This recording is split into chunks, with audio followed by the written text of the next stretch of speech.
Olá! Hoje nós vamos falar sobre infância, especificamente sobre desenvolvimento infantil.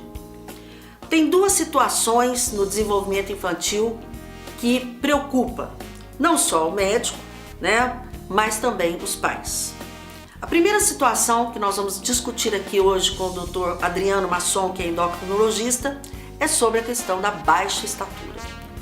Mas quero que entendam, e vocês tenho certeza que vão entender no decorrer do programa, que a maioria absoluta dos quadros de baixa estatura é constitucional, ou seja, genético, Muitas vezes os pais querem que a criança seja alta e o pai é baixo, a mãe é baixa ou um dos pais é muito baixo. E começam a considerar aquilo um problema. E na verdade, se não se tratar com responsabilidade e conversar com o médico, no caso o pediatra, vocês vão colocar na cabeça, por exemplo, de um adolescente que ele está muito baixo, que é problema e muitas vezes, a grande maioria das vezes, é constitucional. E aí vocês me perguntam, será que existe tratamento para baixa estatura familiar ou constitucional? Em determinados casos existe até medicamentos, como vocês vão ver aqui. Mas na grande maioria o que se procura é fazer um estímulo do crescimento através da atividade física. E aí eu já vou linkar o outro grande problema que nós vamos discutir aqui hoje no programa, sobre a obesidade infantil. Por que linkar? Porque a falta da atividade física, o sedentarismo, os jogos eletrônicos são os grandes vilões e responsáveis hoje pela obesidade. Vejam estes números: 10% das nossas crianças aqui no Brasil, estatística brasileira, são obesas. Estou falando de sobrepeso não, estou dizendo obesidade. Acima do percentil considerado do IMC, que a gente fala de índice massa corpórea, considerado normal. Crianças de 9 a 12 anos, 33,3% já são obesas. E quais serão, aliás, as consequências dessa obesidade? As consequências, a primeira, serão adultos obesos. Não tenham dúvida. Segundo, hipertensão arterial. Tem hipertensão em criança? Tem hipertensão em criança. E hipertensão em adolescente. E não, infelizmente, o número não está pequeno, está alto. Dislipidemias, aumento do colesterol, aumento do triglicérides. E uma doença que eu acho fatal. Fatal no sentido de lesionar todas as nossas artérias, que é o diabetes tipo 2, Então, a obesidade ela tem consequências severas. Por isso, nós temos que combater. A família toda é obesa. 10% apenas são causas genéticas. 90% das obesidades são de origem exógenas, ou seja, ambientais. Má alimentação, excesso de caloria, falta de atividade física, cultura alimentar da família. Então, este é um assunto muito importante que nós vamos discutir aqui hoje com o Dr. Adriano Masson. Por isso eu convido vocês a não saírem daí, que nós vamos para o intervalo rápido, como sempre, e voltamos aqui com este programa para fazer a diferença na sua vida. Voltem em um minutinho.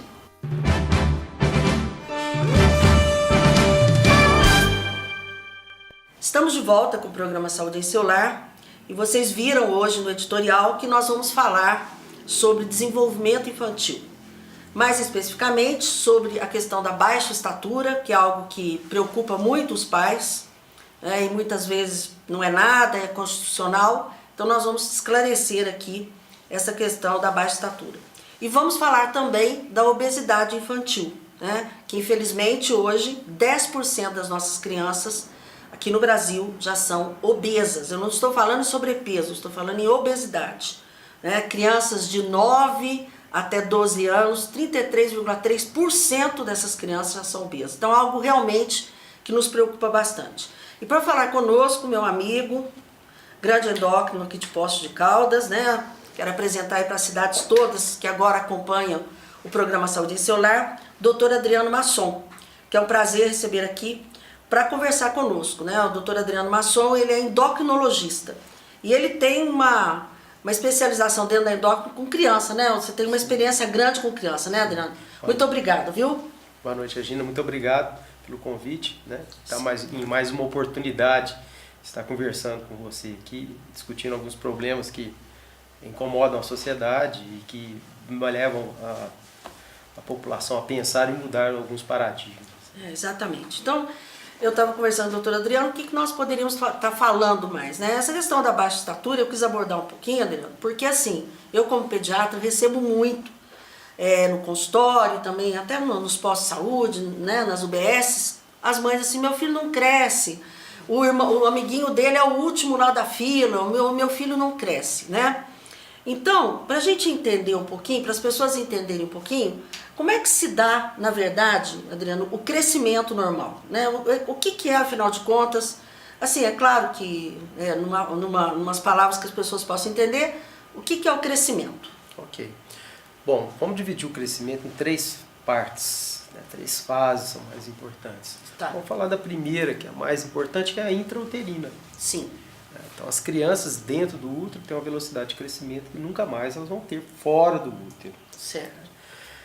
A segunda fase do crescimento é o período pré-puberal, onde os hormônios sexuais ainda não se manifestaram. E depois a terceira fase é onde vai ter o estirão do crescimento e a puberdade, regidos pelos hormônios sexuais. Né? Tá. Durante a avaliação da estatura de uma criança, nós temos que considerar essas 3 fases e quaisquer patologias que possam acontecer, quais problemas que possam acontecer. E a época do lactente? Não entra numa fase?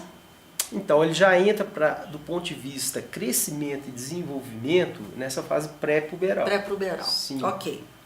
Tá bom. E assim, e o que faz crescer? São hormônios? Porque eu tenho certeza que nós vamos chegar no momento aqui do programa em que vamos perguntar o que pode fazer para crescer, né?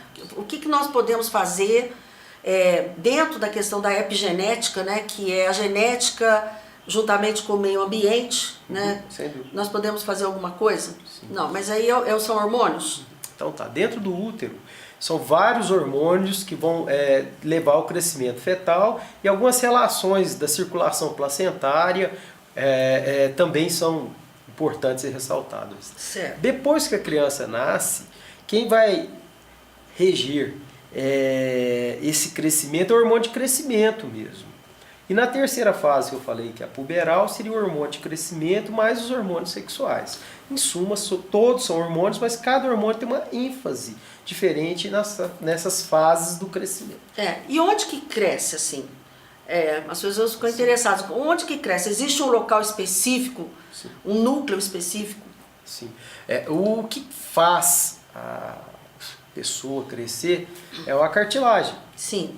Né? Ela chama-se epífise óssea, né? Ela se localiza na extremidade do osso. Então o osso é duro, seria muito difícil dele desenvolver. Então o que a natureza criou? Uma cartilagem que fica no meio do osso. Sim. E essa cartilagem vai crescendo e expandindo os ossos. Dessa forma, há o crescimento axial, que a gente chama, a altura. Certo. Então, praticamente, gente, a responsabilidade são os hormônios, né? A questão hormonal é bastante complexa, né? Mas é interessante saber, né, que os hormônios aí têm uma atuação e que o hormônio sexual lá na puberdade também Sim. é fundamental para o crescimento. Sim. Não é isso? Sim. Vamos agora, Adriano, ver a pergunta de uma telespectadora, da Aline. Roda para mim, por favor. Doutor Adriano, qual é a idade que acontece o estirão? Boa noite, Aline. O estirão puberal, ele vai ocorrer numa variação alta de idade. Por exemplo, na menina, ele pode começar com 8 anos de idade e pode demorar mais, 12, 13 anos. No menino, ele pode começar com 9 anos de idade até 14, 15 anos de idade. Essa sua pergunta, Aline, é muito interessante, porque esse é o grande problema que leva a maioria das mães ao consultório. É comparar com outro colega, mas esquecer que o outro colega já está no estirão puberal, já está em outra fase, não é só a idade cronológica que nos interessa, e sim a evolução puberal da criança. A idade óssea também, né? Sim. Assim. Aí, em seguida, agora, só porque você falou do estirão, a pergunta foi do estirão, mas tem a pergunta da Silvana que tem a ver com estirão.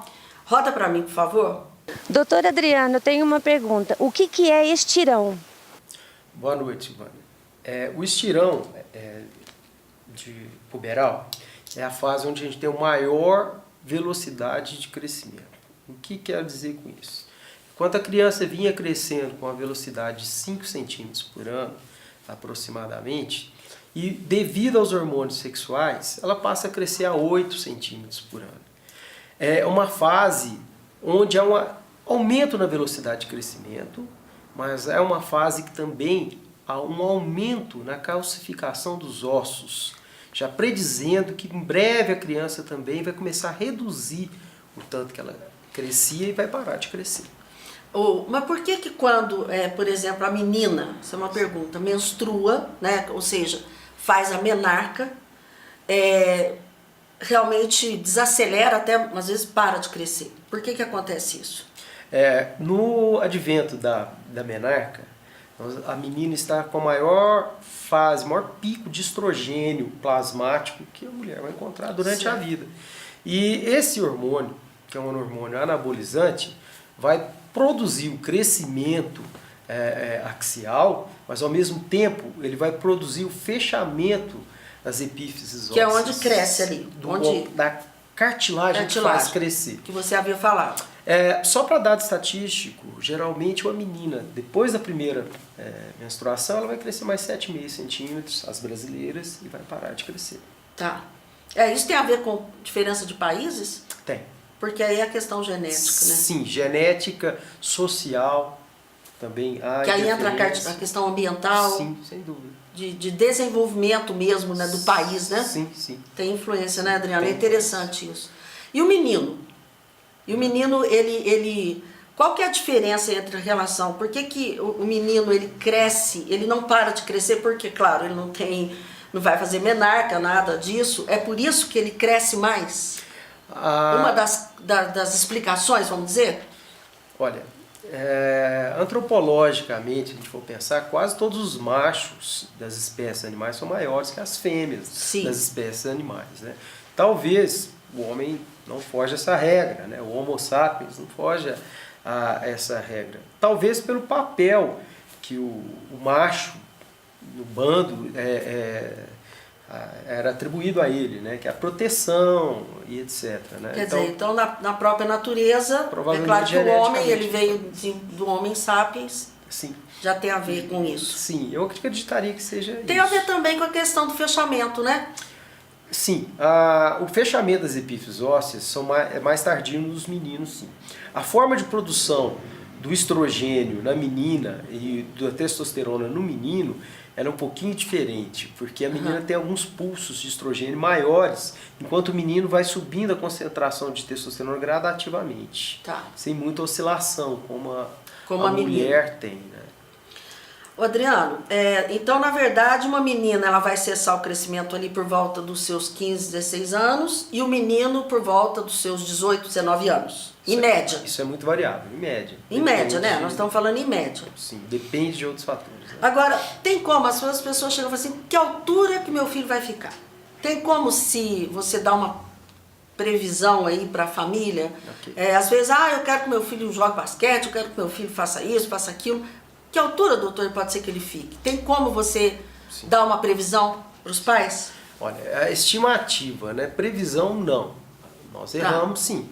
Mas a estimativa ela é mundialmente aceita. O que nós fazemos? Pegamos a altura da mãe, medido, a altura do pai, medido. O ser humano tem uma tendência a superestimar a altura. Isso é muito frequente. Eu tenho 1,80 m. Isso. O cara vai lá, tá 1,75 m. Por aí, é isso mesmo. No caso do menino, nós somamos 13 e dividimos por 2. No caso da menina, a altura do pai mais a altura da mãe, menos 13, subtraímos 13 e dividimos por 2. Essa é uma estimativa. Do menino, então, somamos 13 e divide por 2. Isso. Pega a altura da mãe na menina Divide. Na altura do pai, mais a altura da mãe, tá. mais 13 no menino. A altura do pai, mais a altura da mãe, menos 13 na menina. Todos os dois divide por 2. Dividido por 2. Aí, Nós gente. não podemos esquecer também do gráfico de crescimento, que é um objeto que vocês usam bastante. Muito na né? pediatria. Então, Muito. o canal do gráfico de crescimento, aonde eu estou no gráfico de crescimento, também me prediz a altura final. Tá. Adriano, então, vamos ver, qual que é a diferença, então, da baixa estatura constitucional, familiar, que muitas vezes as pessoas não aceitam, da patológica? Ok. Muito bem. Para entendermos o que é normal do que é patológico, nós temos que voltar aos gráficos. Sempre está acompanhando os gráficos de desenvolvimento de Dever. Que é o grande marcador que nós É temos. um instrumento importante. Esse instrumento, muito bem. Um instrumento que nós temos. Então, quem está com uma baixa estatura patológica provavelmente está fora do gráfico, uma vez que esse gráfico foi feito com estudo populacional. Né? Então, aqueles valores que são encontrados na linha menor para a linha maior são variações da população de cada país. Então, cada país tem seu gráfico. O que acontece é que quando nós usamos somente o gráfico, nós corremos alguns riscos. Por exemplo, vamos imaginar alguém onde os pais são muito altos e que a altura-alvo, aquela altura daquela fórmula que nós falamos, está lá no percentil lá de cima. E esse menino está crescendo na linha lá de baixo, ele está dentro do gráfico, mas ele não é normal. Então nós temos que cruzar o gráfico com o alvo da estatura que nós queremos. Tá certo. Ou que nós imaginamos. Que é esse cálculo que você ensinou aqui agora. Sim. Ok. Sim. Aí, então, gente, a questão da baixa estatura, se é doença, se não é, isso aí existe todo um padrão que nós seguimos, né? Quando nós falamos, né, principalmente pediatra, isso é até porque para chegar no endócrino, Sim. mas vai você manda, até constitucional você manda para o endócrino, porque quer, porque acha que está baixo e vamos lá. Então, nós temos um parâmetro para falar, não é isso? Sim. Eu acho que poderíamos ressaltar, se você me permitir. Claro, com toda certeza. Uma atenção maior naquelas crianças que tiveram atraso intrauterino, que são aquelas crianças que nasceram com muito pouco peso, menos de 2,5 kg a termo, né? Tá. É diferente do prematuro, né? Sim, muito. E aquelas crianças que estão fora do gráfico, indubitavelmente precisam ser avaliadas, e também aquelas crianças que estão no gráfico, mas que não estão de acordo com a altura familiar, com aquela predição. Esses 3 grupos eu acho que são interessantes de serem observados com maior atenção. Por que se pede muito, as pessoas falam assim, doutor, isso aqui, vamos fazer a idade óssea. O que significa essa questão do pediatra? Pede muito, eu peço muito, por exemplo, a idade óssea. Sim, muito bem. Biologicamente nós temos várias idades. Cronologicamente nós temos uma só. Uma pena, né? Porque eu queria voltar para trás. Mas nós temos idade estatural. Dividir por 2, sabe? Ficava bom. Idade estatural, idade ponderal e idade óssea. Vamos resumir isso. O que a idade óssea é? É a carteira de identidade do meu amadurecimento. Quantos anos biológicos eu tenho realmente? Eu posso ter um menino que tem um RG de 14 anos de idade e tem uma idade óssea de 12 anos de idade. Né? Tá, e isso quer dizer, para mim, para o endocrinologista, eu estou avaliando uma criança de 12 anos de idade e não de 14 anos de idade. Né? Então nós usamos muito a idade óssea para corrigir aquele gráfico. Tá. Ele está fora do padrão familiar. Eu peço a idade óssea e jogo ele agora para a idade óssea, para 12 anos. Ele entrou no padrão familiar. Só esperar. Não tem mais o que fazer, só esperar. É importante. Se não está no padrão familiar, é porque... Sim. A idade óssea refina a nossa avaliação. Tá. Ela deixa mais precisa. Né? A gente usa muito idade óssea na pediatria e você, né, quando te procuram também usam bastante. Agora, em relação ao seguinte, cita pra gente, por exemplo, quais doenças que levariam a uma baixa estatura. Por exemplo, as mais comuns, assim, só para as pessoas terem uma noção. É o atraso intrauterino em crianças que não tabagista, mãe tabagista, tá? Vamos avisar aqui.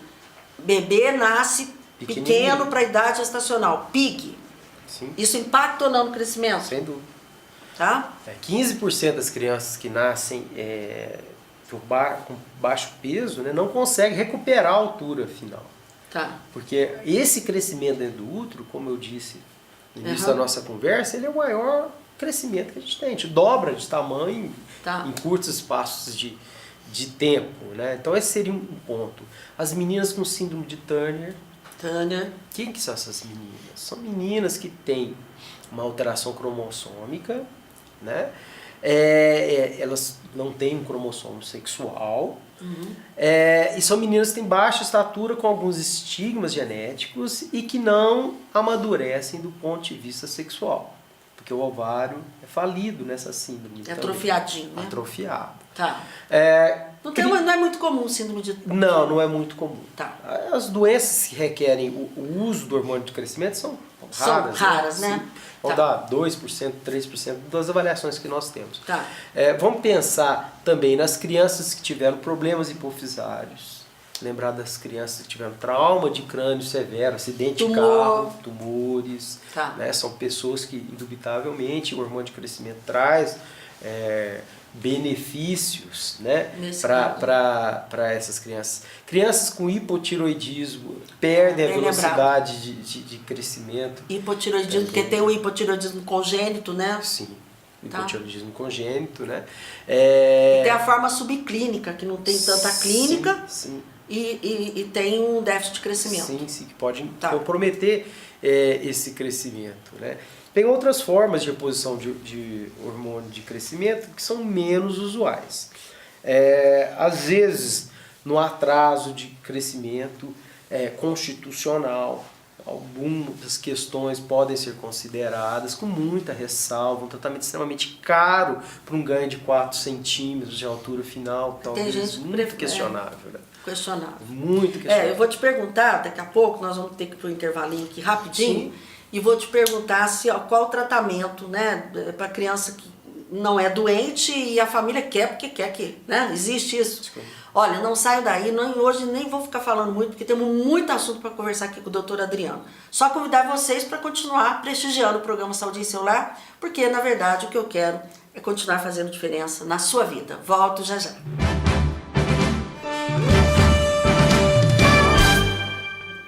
Estamos aqui, de novo, de volta aqui com o Dr. Adriano Masson, endocrinologista. Estamos falando hoje de desenvolvimento infantil, especificamente agora falando da baixa estatura, né?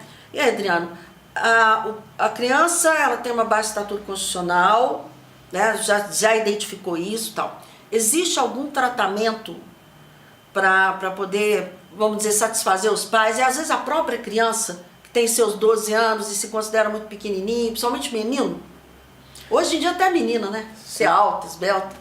Tem o que fazer, não? Então, a medicina, ela não segue as mesmas leis da estética e da moda. Então, nós temos que pensar benefícios e malefícios de tratamento. Né? Tá. Pensamos que cada droga que nós aplicamos no paciente, nós temos efeitos colaterais também. Né? Com certeza. Então, alguns casos muito específicos, o hormônio de crescimento tem indicação. Vou lembrar aqui agora, por exemplo, de um menino que teve um quadro de lúpus, precisou de uma dose alta de corticoide, isso paralisou o crescimento. Eu te perguntar, se o corticoide... Sim, atrapalha, né? Tá. No caso que usou corticoide por muito tempo, e junto com a família nós decidimos arriscar com responsabilidade o uso de hormônio de crescimento. Quando fala arriscar, gente, é tudo discutido com família, né? Com certeza. Né? É a bioética. Sim, para que ele recuperasse aquele crescimento que ele perdeu, que realmente deixou de ganhar, né, na verdade. Sim. Não é para fazer graça. Sim, com a corticoterapia. Né? Então são 2 casos. Às vezes os pacientes que têm um avanço da idade óssea. Aí você utiliza o hormônio? De crescimento, nesse caso. Nesse caso que você falou, Sim. tá. Vou pensar aqui em outro caso. Um menino que está com uma baixa estatura, já diagnosticado constitucional, e ele está com a idade óssea avançada, isso predizendo uma altura muito ruim para ele. Então, a gente pode usar inibidor da aromatase, que é uma outra droga que bloqueia a formação da testosterona, né? Ou melhor, a transformação da testosterona em estradiol, melhor dizendo, que só serve para meninos, isso. Tá. né? E eu posso ter porque alguns Deus me livre benefícios. usar um negócio desse pra menino. Eu gosto muito de ilustrar. Se eu puder ilustrar, eu vou lembrar de um menino que eu cuido, que teve puberdade precoce aos 3 anos de idade, um avanço de idade óssea, ele com 3 anos. Que isso, Adriano? 3 anos? 3 anos de idade. Meu Deus. Com vamos supor, idade óssea de 6, 7 anos de idade, e a altura final dele fica muito comprometida, mesmo bloqueando a puberdade, a opção foi um inibidor da aromatase. Que não é hormônio. Que não é um hormônio, é um bloqueador de uma enzima que transforma a testosterona em estradiol, e o estradiol que vai lá no osso E faz calcifica. fixá-la. Exatamente. Muito bom.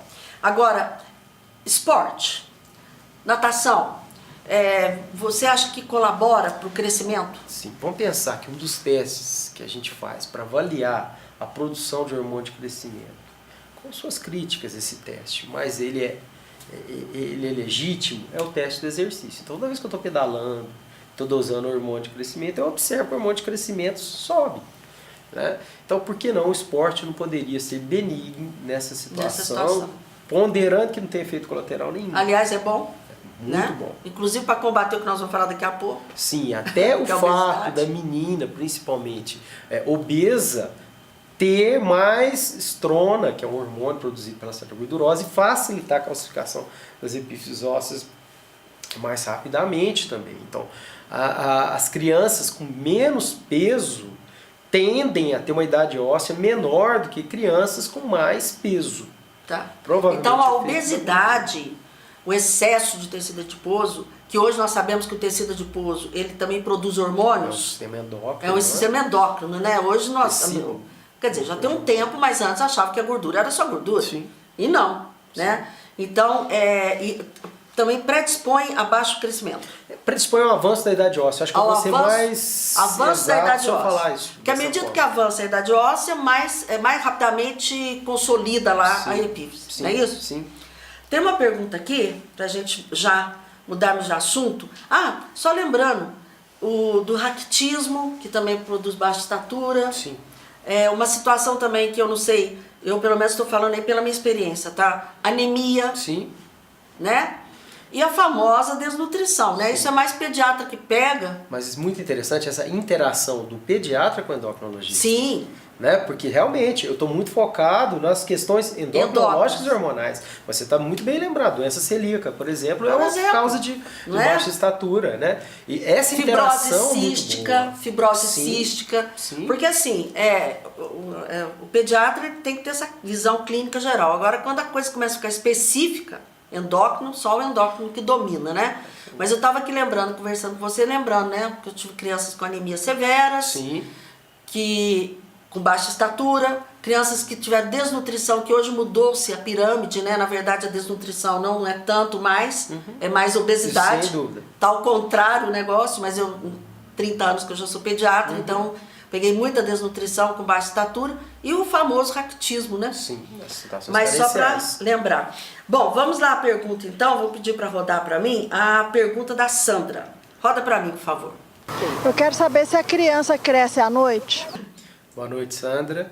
Olha, o hormônio de crescimento ele é produzido principalmente à noite, mas isso não quer dizer que a gente só cresça à noite, tá?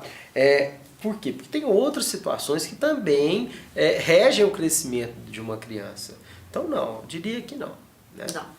Então, caiu aí, né, o tabu. Só que tem uma coisa. Só me explica uma coisa então, doutora Adriana. Por que a dor do crescimento, que é fato e que existe, acontece só à noite?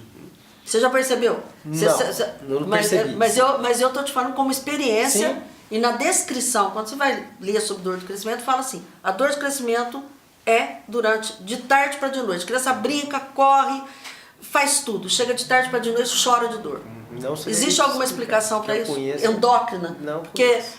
pediátrica e clínica também não tem.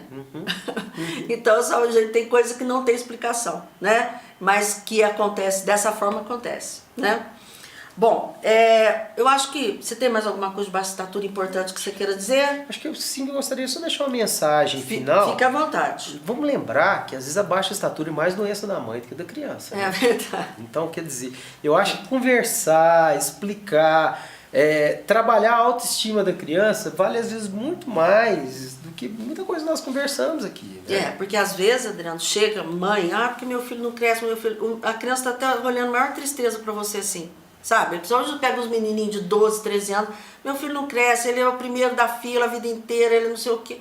Gente, vamos conversar com o profissional primeiro para não pôr as coisas na cabeça da criança. Senão começa os amiguinhos começam a mexer. Olha, vamos pensar para não dar problema psicológico, né?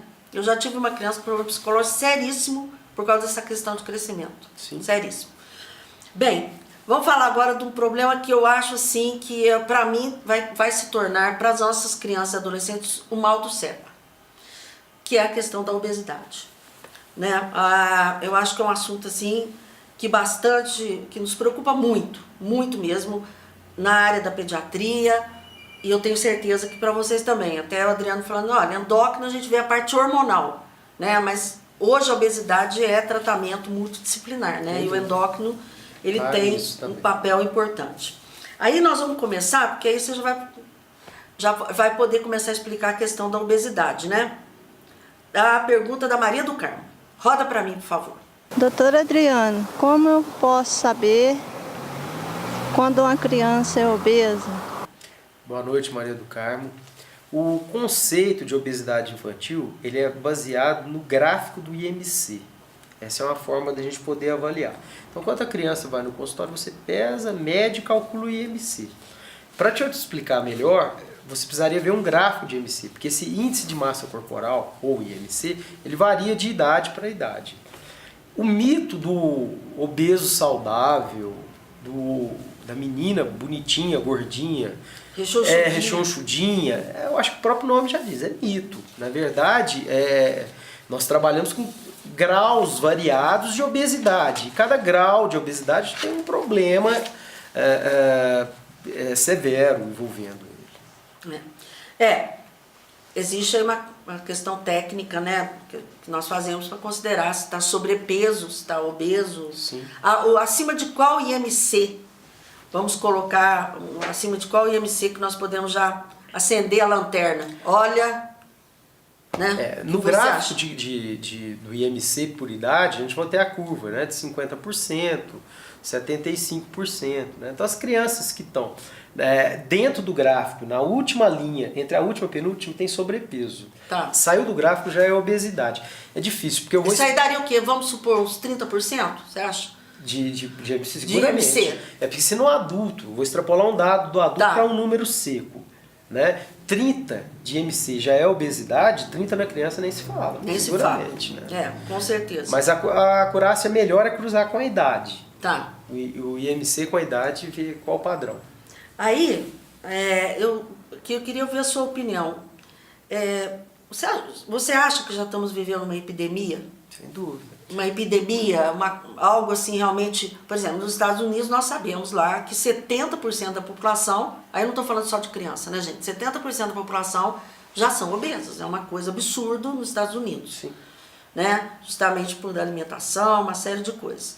E você acha que aí nós já estamos vivendo uma epidemia em relação às crianças há vários e adolescentes? anos que eu vou a congressos e a primeira palavra que um palestrante internacional diz quando chega é o seguinte: em 2050 o Brasil, China e Índia serão os campeões mundiais de obesidade e diabetes. Brasil, China e Índia. Por quê? São países do terceiro mundo que conseguiram ter um poder econômico maior. E a gente sabe que, de acordo com o aumento do meu poder econômico, eu encho mais minha geladeira. É uma correlação direta entre dinheiro e obesidade. Né? Então, quem que vai ser esses diabéticos em 2050? As crianças de hoje. Sim. Né? Então, essa atenção tem que ser feita desde pequenininho. Um mito que atrapalha demais é quando crescer vai emagrecer. Não vai emagrecer. Tem uma pergunta aqui. Não vai emagrecer. Não vai. Né? Isso. Então a gente tem que começar a cuidar. Eu acho que eu vou lá atrás, eu começo na gestante já. Isso. Né? A gente sabe que a gestante que ganha muito peso na gestação, ela produz um bebê que mais tendência à obesidade. Com certeza. Isso tem estatística. Você viu a questão agora? Eu já até tive a oportunidade de falar aqui com os telespectadores e telespectadoras a respeito dos 1000 dias. Certo. Você já ouviu falar? Isso é muito mais de pediatra mesmo. Certo. Os primeiros 1000 dias. Desde a concepção até os 2 anos, tudo que acontece, tudo, em termos de gestação, pré-natal, o nascimento, como é que foi, a questão do aleitamento materno ou não, de leite artificial, vai impactar no futuro adulto. Sim. Tudo chama os primeiros 1000 dias. É a janela de oportunidade de ser um adulto Sim. saudável. Só assim, abrindo parênteses. Sim. Mas muito você falou uma coisa aí interessante. É lá na gestação, né? Já começa a solução do problema, né? É. Aí você falou, vão ser lá em 2050, as crianças vão ser diabéticas, né? Obesas e diabéticas. Por quê? Porque é uma correlação muito forte entre obesidade e diabetes. Certo. A célula gordurosa, você muito bem explicou aqui, comentou com a gente, é uma célula endócrina. Então ela produz hormônios que atrapalham a ação da insulina. Certo. Então quanto mais obeso eu sou, mais células gordurosas eu tenho, Certo. mais desses hormônios que atrapalham a insulina eu vou ter. O pâncreas vai lutando contra isso, uma hora ele cansa. Na hora que ele cansa, a glicose começa a subir e eu diagnostico diabetes. Aí a doutora Adriana está falando, só para esclarecer, do diabetes tipo 2, Dois, né? sim. Porque existe uma história do diabetes tipo 1, que um dia eu vou falar só sobre isso, mas é um programa inteiro. Estou à sua disposição. Né, Adriana? Falar porque é muito interessante falar do diabetes tipo 1, mas esse é o 2, né? É o tipo 2, é aquele que se adquire, né? Por hábitos, né? Os hábitos alimentares, falta de atividade física. Nós vamos falar um dia de diabetes, eu prometo para vocês. Aí tem a pergunta do Rogério. Roda para mim, por favor. Doutor Adriano, eu gostaria de saber o que leva à obesidade na infância. Boa noite, Rogério. Eu diria que a obesidade na infância, ela tem um fator que é muito comum da obesidade no adulto com um adicional. Então vamos lá começar pelo fator que é comum da obesidade do adulto. Ócio e oferta de alimentos. E vamos falar do adicional específico da criança. Eletrônicos. Então já tem trabalhos que mostram quanto mais horas do dia uma criança fica direcionada a eletrônicos, maior o IMC dessa criança. Então nós precisamos limitar. Essa palavra limitar, ela ficou meio pejorativa nesse século que se iniciou, mas ela é extremamente importante. A gente precisa dar limite para as crianças. Sedentarismo, né? Famoso sedentarismo, né? E os erros alimentares que são absurdos, né? Sim. São absurdos. Há um tempo atrás, já tem um tempo, eu fiz aqui uma entrevista com uma nutricionista sobre a obesidade, só para tratar da questão alimentar. É assustador. Sem dúvida. Realmente é assustador a falta de disciplina e de cultura dentro de casa. Porque tudo começa dentro de casa, gente. Criança nasce virgem das coisas, né? Mas aí a cultura dentro de casa é que vai. Depois fica bravo com a criança que não quer parar de comer pão, não quer parar de comer macarrão, não quer... Não é verdade? É verdade. Fica bravo com a criança, mas onde que começou? A criança não nasceu, olha, eu vou comer só pão, macarrão. Começa dentro de A casa. criança não trabalha para comprar comida no supermercado, é o adulto que leva, né? As escolhas para casa. E depois fica uma situação complicada aí, escondendo coisas das crianças e tudo mais. É difícil, gente. Eu tenho que começar lá embaixo, né? Olha, nós vamos ter que ir para mais um intervalinho, você acredita? Acredita? O tempo voa, né? Muito prazeroso, então o tempo passa rápido. Passa rápido. Voltamos em um minutinho, não saiu daí, viu?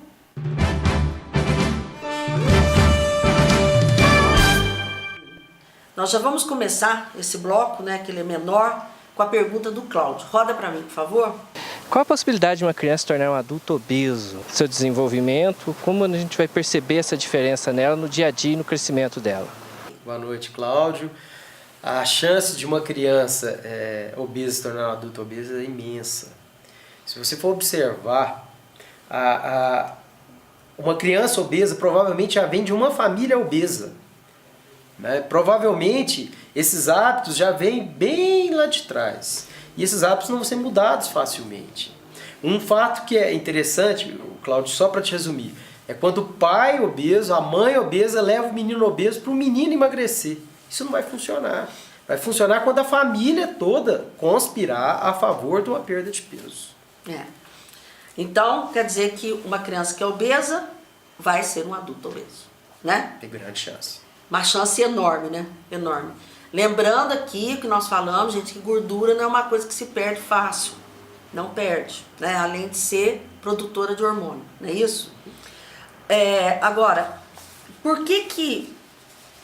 quais são as consequências de uma criança obesa? Só para citar aqui, para achar que não é só gordinho. Não, não é assim não. Só quais são os problemas, consequências até mentais, né? Sim. Psiquiátricas, inclusive. Sim. Então vamos lá. O que a obesidade gera? Para a gente entender isso. Uma síndrome que a gente chama de síndrome metabólica. O que classifica essa síndrome metabólica? Hipertensão arterial, colesterol alto, glicose alta, que é o diabetes. Então o obeso, ele é propenso a ter essa síndrome. E a somatória de hipertensão mais colesterol alto mais diabetes aumenta a chance de infarto, que é a causa de morte mais comum no mundo ocidental. Então, quer dizer, ter uma criança obesa é eu pensar que no futuro ela vai ser um infartado, ou uma vítima de um AVC. Ou um AVC. Que nós temos um programa aqui, quem assistiu, com o Dr. Baroni, nós falamos de AVC e viu que a situação é gravíssima. Principalmente quando nós falamos no AVC hemorrágico, né? O hipertenso também é, mas... então, gente, a consequência é muito dura. Agora, nós temos crianças com... meu filho é gordo, mas não vai ter colesterol aumentado. Como é que está essa situação hoje? Quando adequamos o resultado dos exames das crianças para o valor que é referenciado para crianças, aí nós começamos já a observar com muita frequência aumento de LDL, aumento de triglicéridos. Muita criança, gente. Pediatras que têm um hábito maior de medir pressão em criança, lembrando que medir pressão em criança não é com o aparelho de adulto, é com o aparelho de criança, encontram já níveis pressóricos já mais altos. Com certeza. E, olha, muito comum o colesterol aumentado, o LDL, que é o mau colesterol, com o HDL lá embaixo, que é o bom colesterol, justamente por falta de atividade física. Muito comum, triglicéridos altos. Infelizmente, nossas crianças... É preocupante, realmente é preocupante. Agora tem a pergunta da Marta. Roda para mim, por favor. Doutora Adriana, eu vou fazer uma pergunta para o senhor.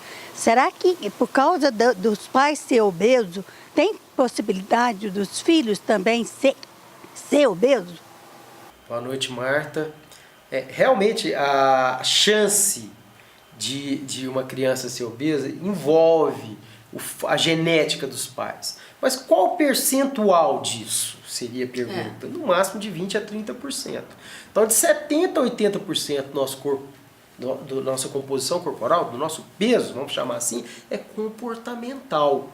Então a gente não pode escorar na genética e acomodar na genética. Todo mundo é a família inteira. Contra. Sim. Muito bem. E nós temos que lutar, entendendo que nós vamos ter um obstáculo maior que a própria genética, impedindo, né? Aí que tem que correr mesmo. Se existe uma tendência genética na família, pai, a mãe, os irmãos, aí é que tem que...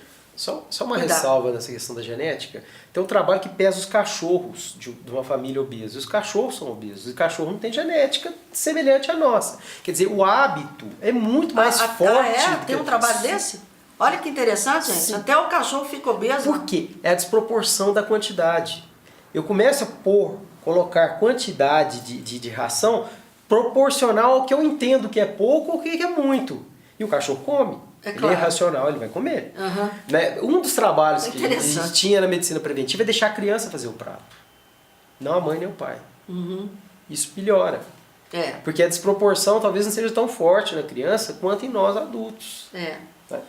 Porque na verdade é o seguinte, essa questão da fome é até interessante, é que nós não temos hoje mais tempo de falar, mas um dia nós trazemos o doutor Adriano para falar assim, a questão da fome, você tem que sair da mesa, gente, sentindo vontade de comer mais. Esse é o parâmetro, assim, mais popular para você. A hora que você sai da mesa, que você cai duro, tanto comer, você pode saber que você passou do teu limite. Né? E às vezes eu comi hoje, nossa senhora, pelo amor de Deus, né? Então, sai da mesa, com vontade de comer mais. Não é isso, Adriano? Isso, 30% das pessoas obesas têm algum transtorno de ansiedade relacionado. Pessoas ansiosas fazem tudo rápido. Inclusive comer rápido. O fato de comer rápido faz você jogar mais quantidade para dentro do teu estômago do que você precisaria. É verdade. Gente, é muito interessante essas questões culturais também, viu? Não, além das etiopatogenias e tudo mais, mas a questão cultural é importante. Tem uma última pergunta aqui do Antônio, mas é a última, é se responder rapidinho, porque o nosso tempo já está esgotando. Roda para mim a pergunta do Antônio. Existe a possibilidade de alimentação de hoje artificial interferir no crescimento normal de uma criança? A alimentação de hoje é diferente da de antigamente? Ou seja, um repolhinho, uma couve tirada na hora, uma fruta. É diferente agora esse fast food, esse cachorro-quente, hambúrguer? Boa noite, Antônio. Interessante o seu questionamento, que agora, no finalzinho de agosto, saiu uma análise muito grande, com 135 mil pacientes acompanhados por quase 10 anos, quer dizer, quase postos de Caldas acompanhados por 10 anos, e comportamento alimentar e morte, né? E vamos concluir assim, o açúcar mata mais que a pólvora, né? A quantidade de carboidrato parece alguma coisa, um alimento, né, que elevou demais o nível de mortalidade. E, curiosamente, houve algumas permissões que eram proibidas até antes de agosto, recente agora, que foi a liberação de um pouquinho mais de gordura saturada, não é abuso não, um pouquinho mais. Então, o equilíbrio... Mas como é que faz um negócio desse? É mesmo, liberaram? Um pouquinho mais, 13% do padrão alimentar de gordura saturada teve uma mortalidade menor do que quem comeu menos do que 13%, do que 3%. Interessante. Então é interessante, a composição alimentar, ela é importante na vida, no crescimento, em tudo, né? O que a gente não pode é radicalizar, né? Talvez no futuro a pirâmide alimentar vai modificar um pouquinho mais, restringindo mais carboidratos, um pouquinho, liberando um pouquinho mais de gordura saturada. Mas é um artigo muito novo, de grande validade epidemiológica, mas vai ser discutido com mais calma. A gordura saturada faz bem. Em pequenas quantidades, sim. Em pequenas quantidades, ok. Adriano, acabou nosso tempo. Que pena. Mas eu acho que deu para as pessoas entenderem a importância da vida, do equilíbrio, da cultura, do hábito alimentar. Se tiver mais alguma consideração, fique à vontade, viu, Adriano? Só que foi um prazer muito grande estar aqui. Prazer é meu, viu? Você, tá? E foi de bastante instrução para mim. Para mim também, com certeza. Acabamos trocando informações aqui, né? Isso aí só faz realmente fazer diferença na vida de vocês para se cuidarem melhor, que é isso que nós queremos. Adriano, leva a nossa lembrança. Muito obrigado. Nosso coração. Muito obrigado. Quero agradecer muito a sua presença, agradecer o seu carinho e já combinar com você aí lá para o mês de outubro, novembro, nós fazemos um só sobre diabetes. Ok. Aí a gente fala do 1 e do 2, porque agora, né, somente à disposição. Tá bom. Aí falamos em geral também, não só da criança, mas em geral, tá bom? Quero agradecer muito a audiência, o carinho de todos vocês por me receber aí juntamente com meus colegas, com todos que vêm aqui, com tão boa vontade para passar essas informações para vocês.